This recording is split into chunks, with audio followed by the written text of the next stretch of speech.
Unë dua t'ju bëj një pyetje në Bibël, në librin e 2 të Mbretërve, kapitulli 2 vargjet 9 dhe 10.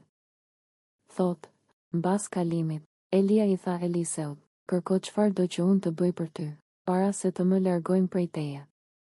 Eliseu u përgjigj, të lutem, bëj që një pjesë e 2 fishte frymës tënde të vijë mbi mua. Elia tha, ti ke kërkuar një gjë të vështirë, megjithatë, po të më shohësh kur do të më largojmë prej teje, kjo do të jepet, përndryshe nuk do ta kesh. Si mund të kërkojmë sot një pjesë të 2 fishtë të frymës së Perëndisë? Mirë, le të kemi parasysh motër që ata ishin profet.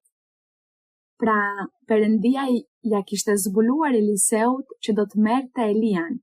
Dhe për këtë arsye Eliseu shkonte pas tij dhe nuk e linte vetëm në asnjë vend, sepse ai tha, unë duhet të marr të rrëmbej bekimin. Pasi Eliseu pa që Elia ishte një burr i Perëndis, një profet që kishte fuqinë e Perëndis, fryma e Perëndis vinte tek ai dhe e merrte, posedonte për të bërë mrekulli dhe për të dhënë profecia. Atëherë Eliseu tha, unë do t'i bëj atij këtë kërkesë që kur ai të ngjitet dhe të shkojë në praninë e Perëndis, ajo që ai ka nga Perëndia të kalojë tek unë. Kjo ishte pjesa e 2 fishtë e frymës. Prandaj Eliseu i bëri atë kërkesë Elias dhe i tha, kërkoj që një pjesë e 2 fishtë e frymës tënde të më kaloj mua, por ishte nga fryma e Perëndis, nga fuqia e Perëndis. Le të themi kështu, nëse Elia kishte 10 dhunti, ta themi kështu, 10 dhunti të frymës së shenjtë, atëherë Eliseu thoshte, ato 10 dhunti që ai ka të kalojnë tek unë, atëherë 2 fishohen, nga ajo që unë kam nga Perëndia dhe nga ajo që ai ka nga Perëndia më kalojnë mua, dhe kjo është pjesa e 2 fishtë. Dhe kjo ishte ajo që ai donte, që fuqia e Perëndis të kalonte tek ai.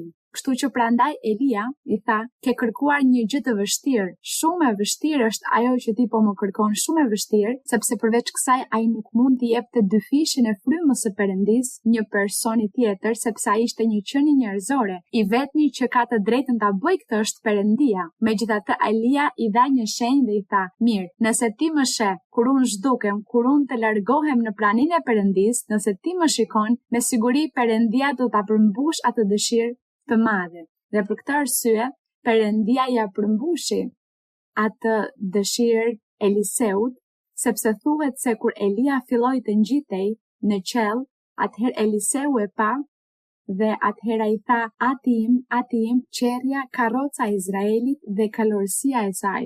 Kështu i tha, atë që ai po shikonte në vegim, e tha me zë dhe Elia e kuptoi që Eliseu po e shikonte dhe thuhet se i ra manteli, dhe ai mantel ishte ai që mori Eliseu, dhe me atë mantel erdhi pjesa e 2 fishtë e frymës tek Eliseu, dhe ai filloi të bënte mrekulli nga aty e tutje. Kjo ishte ajo që ndodhi.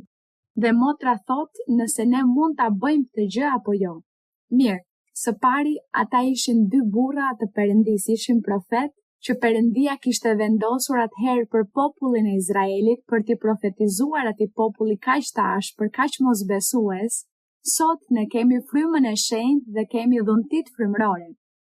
Shumicës prej nesh, Zoti na ka dhënë me premtim frymën e shenjtë ose dhunti, që ende nuk janë shfaqur te disa persona, këto dhunti frymërore, por Zoti tani më i ka dhënë dhe pret që çdo person të lutet dhe të pastrojë shumë mirë zemrën e tij, që ato dhunti të fillojnë të punojnë dhe të funksionojnë te gjithë secili. Prandaj ne sot nuk mund të themi Zotit, a më jep pjesën e 2 fishtë të frymës. Jo. Sot i themi Zotit, Zot, më jep dhuntit frymërore. Më mbush me frymën tënde, më mbush me fuqinë tënde. Përsos dhuntit frymërore në jetën time. Që unë të punoj me dhuntit frymërore, por në mënyrë të përsosur, që ti je ti ai që më përdor. Kjo është ajo që ne mund të bëjmë. Por jo të kërkojmë pjesën e 2 fishtë, sepse kjo ishte për atë kohë me profetët, por sot ne kemi frymën e shenjtë dhe premtimin që Zoti thotë, të gjithë do të kenë dhuntit frymërore, do të punojnë, do të shërbejnë Zotit. Thuhet se ai vendosi në kishë shumë dhunti, që njerëzit të punojnë me dhuntit frymërore. Prandaj sot i kërkojmë Zotit vetë atij që të na përsos dhe të na jap shumë dhunti për të punuar, për të ungjillëzuar, për të lutur për njerëzit dhe për t'i shërbyer Perëndisë. Pra sot nuk është më nevoja për këtë. Mirë.